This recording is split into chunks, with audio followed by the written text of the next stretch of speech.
I am going to do another video on politics. This is a reaction to John Piper, and one of my pastors sent me this, and I believe both of them were referred to it obliquely in their podcast on election and election. So I wanted to go over this. I don't have to read far, though, because on its face, it just seems to be a bit not well thought out. If you want my conspiracy theory, I think Tim Keller, while he was alive, pressured John into doing this. It seems John is, I don't know, reading between the lines here, but this is not his finest work.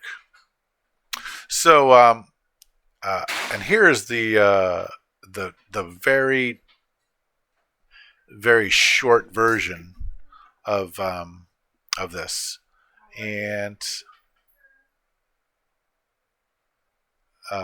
really quick.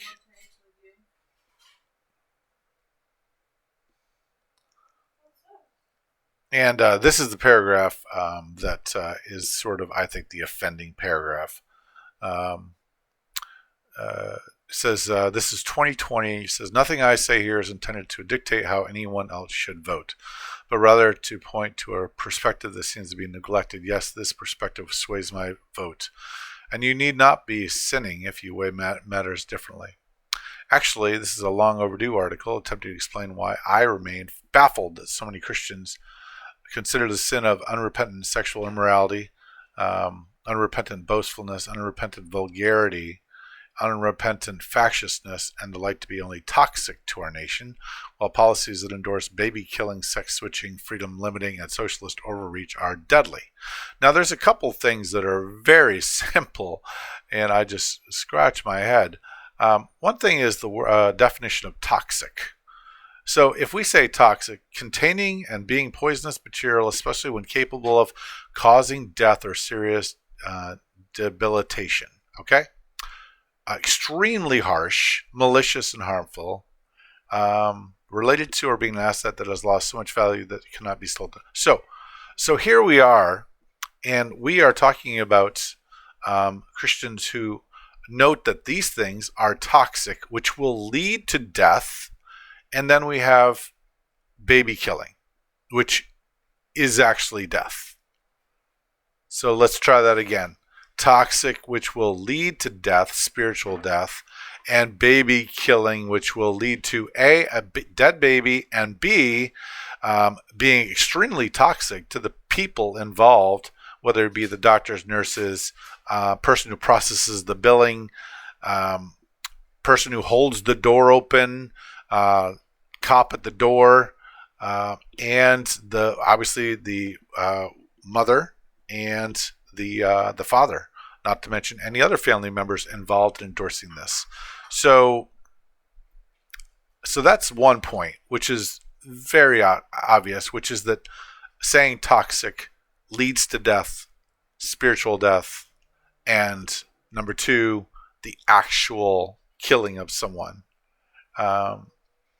Jesus said that, hey, look, you lust in your heart, that's bad. Adultery is bad. The effect of a person who actually commits the adultery is profound. And the effect of someone who lusts after someone is profound as well. But the one is more of a bomb and a devastation. Both sins would lead to spiritual death, but let's be practical, and the practical thing is that we ought to take both sins seriously, but we ought to avoid the actual sin of adultery, just like wanting to murder someone and murdering someone is not the same. I think we could be more, we don't have to be simplistic about, I don't know how you could not be an adult and say that just because you wanted to kill your brother or you fantasized about killing him is not much less harmful than actually killing them. I don't see how this isn't very obvious and adult and mature and common sense. So right there, you don't need to read the rest of the article because the Christians who have made that math and calculus are correct. And by the way, in this situation, we know that our opponent, Kamala Harris, has unrepentant sexual immorality, unrepentant boastfulness. I think so. Unrepentant vulgarity. I don't exactly know about that, but I know she hung around with apparently, at least there's a picture of her and Diddy, and that would be the definition of vulgarity these days. Unrepentant factiousness, absolutely. If you don't know that they're being just as factious, and what did the elder say the other day in the letter? Ad hominem attacks. She does that a lot, and that is a problem. So both candidates have these things.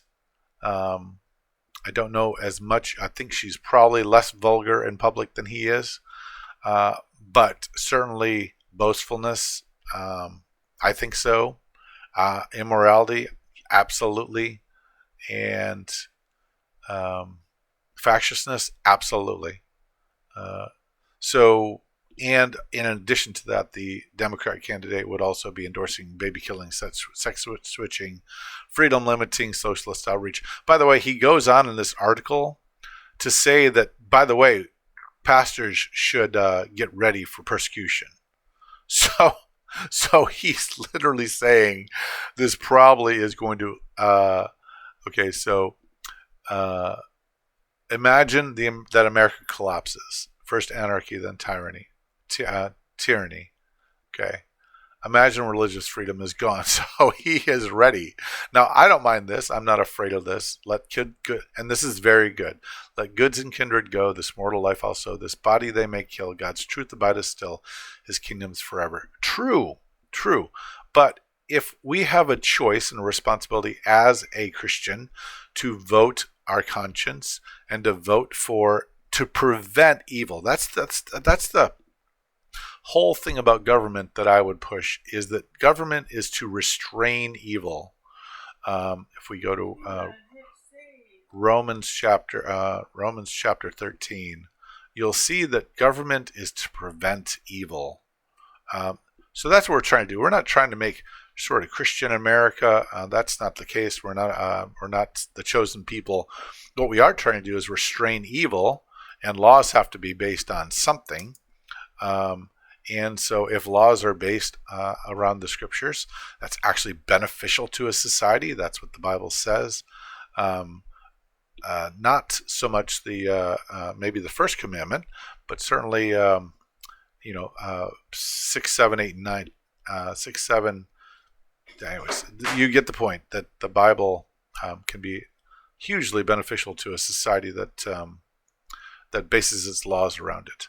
Let everyone be subject to the governing authorities, for there is no authority except for that which God has established. The authorities that exist have been established by God. Consequently, whoever rebels against the authority is rebelling against what God has instituted, and those who do so will bring judgment on themselves. For rulers hold no terror for those who do right, but for those who do wrong. Do you want to be free from the fear of the one in authority? Then do what is right, and you will be commended. So, for the one in authority is God's servant for your good. Can you pause that for a second? Almost done. So, be aware that what you're voting for is a negative to restrain evil. And that encourages me to encourage you to vote against someone who is for baby killing and for communism, socialism, and for confiscation of property, those kind of things. They will lead to destruction. And you should be, either way, ready for a persecution. That's a great idea. Don't fear. God is in control. But church, consider these things and how John Piper is wrong in this case. Okay, Randy out.